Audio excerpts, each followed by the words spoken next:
Magandang araw! Narito tayo muli upang mag-aral ng bagong aralin sa mathematics. Paghahati-hati ng bilang na may 2 digit sa mga bilang na may 1 digit na mayroon at walang natitira gamit ang isip lamang at angkop na paraan ang ating pag-aaralan sa araw na ito.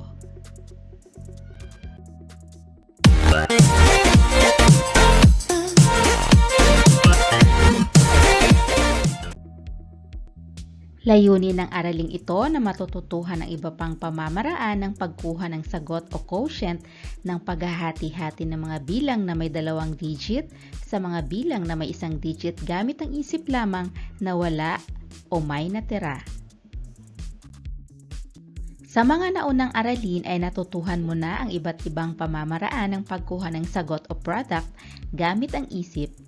Natutuhan mo na rin ang paghahati-hati ng bilang na may 2 hanggang 3 digit ng bilang 1 hanggang 2 digit ng buong bilang. Tingnan ang halimbawa sa ibaba. Suriin kung anong pamamaraan ang ginawa upang matukoy ang sagot o quotient sa paghahati-hati gamit ang isip lamang. Halimbawang suliranin. Si Mrs. De La Cruz ay may 95 o 75 libro ng mathematics. Nais niya itong ipangkat sa 5 magkakapareho ng dami ng bilang ng aklat. Ilang aklat ang matatanggap ng bawat pangkat? Tandaan, sa paghahati-hati ng bilang gamit ang isip lamang, kailangan mong i-rename ang dividend sa pamaraang kabuuan ng 2 bilang o sum of 2 numbers, na kung saan ang unang bilang ay multiples ng 10 upang mabilis mahati ng divisor. Unang pamamaraan na ating gagamitin upang malutas ang suliranin ay renaming method. Solusyon: 95 divided by 5 equals blank. Una, i-rename ang 95. 50 divided by 5 plus 45 divided by 5. Mapapansin mo na ang unang bilang na 50 ay multiples of 10. Sunod, i-divide ang mga bilang na nasa unang panaklong. 50 divided by 5 equals 10. Pagkatapos, i-divide ang pangalawang panaklong. 45 divided by 5 equals 9. Sunod, pagsamahin ang dalawang sagot. 10 plus 9 equals 19. 19 o 19 na aklat ang bawat pangkat. Tandaan, kapag ang divisor naman ay 5, gamitin ang compensation method sa paghahati-hati, kung saan i-multiply ang divisor na 5 at ang dividend sa 2, at i-divide ang product sa 10. Paggamit ng compensation method sa paglutas ng suliranin. Solusyon: 95 divided by 5 equals blank. Una, i-multiply ang divisor sa 2. Ang ating divisor ay 5. 5 times 2 equals 10. Sunod, i-multiply ang dividend sa 2. Ang ating dividend ay 95. 95 times 2 equals 190. Pagkatapos, i-divide ang product ng dividend sa product ng divisor. 190 divided by 10, ang sagot ay 19. 19 o 19 na aklat ang bawat pangkat. Iba pang halimbawa gamit ang renaming method. 84 divided by 4 equals blank. I-rename natin ang 84. 80 and 4. Ang 80 at 4 ay i-divide natin pareho sa divisor na 4.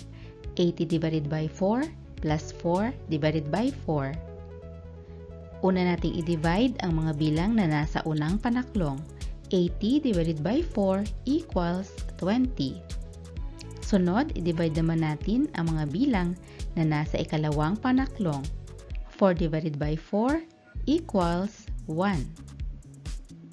Next, i-add natin ang 20 plus 1. 20 plus 1 equals 21.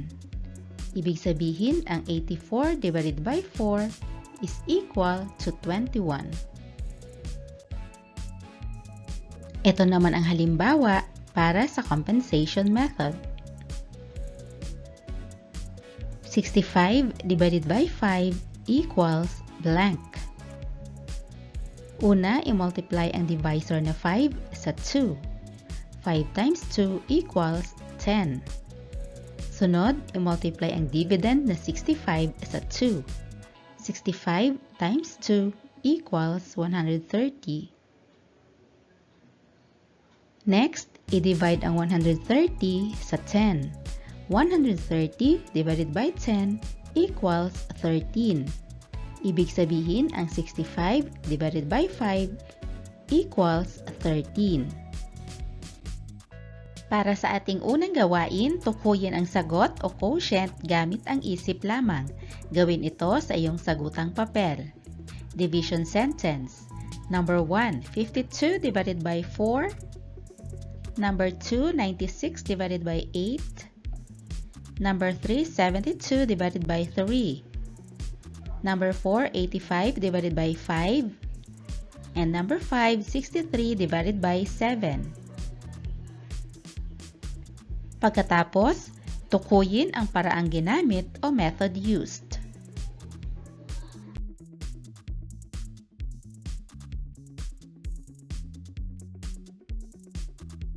Para sa ikalawang gawain, isagawa ang pagsasanay sa ibaba gamit ang isip lamang.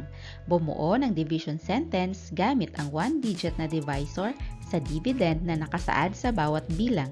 Gawin ito sa iyong sagutang papel. Halimbawa ng dividend, 25. Ang mabubuo nating division sentence ay 25 divided by 5 equals 5. Number 1, 80. Number 2, 96. Number 3, 84. Number 4, 65. Number 5, 48. Tandaan, mayroong higit sa isa na division sentence ang mabubuo sa bawat bilang. Ang ifa-flash na sagot ay ilan lamang sa maaaring nabuong division sentence ng mga bilang from 1 to 5. Maaari kang maglagay ng higit sa isang sagot.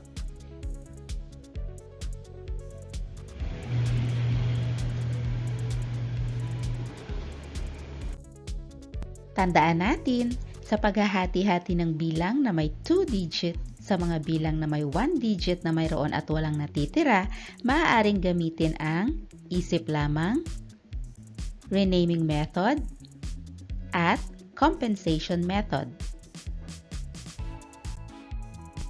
Para sa iyong huling gawain, basahin at unawain ang sitwasyon sa ibaba. Sagutin ang suliranin gamit ang isip lamang. Gawin ito sa iyong sagutang papel. Kung ikaw ay may 75 pesos sa iyong pitaka at pamimiliin ka ng mga bagay na maaari mong mabibili mula sa listahan sa ibaba, ano-ano ang mga bibilhin mo at bakit? Mga nakalistang item, papel at kwaderno. Bilang ng papel, 12 piraso. Bilang ng kwaderno, 5 piraso.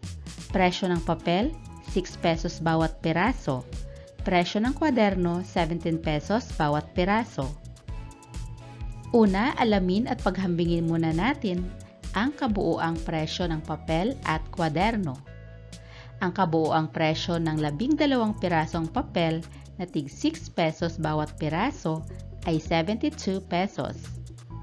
Samantala, ang kabuuang presyo ng kwaderno na nagkakahalaga ng 17 pesos bawat isa ay 85 pesos.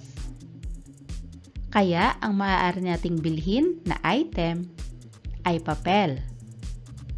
Dahil mas malapit ang 72 pesos sa eksaktong pera mong 75 pesos. Nawa ay may natutunan kayo ngayong araw. Maraming salamat po sa inyong panunood at pakikinig. Hanggang sa muli nating pag-aaral ng Mathematics. Paalam!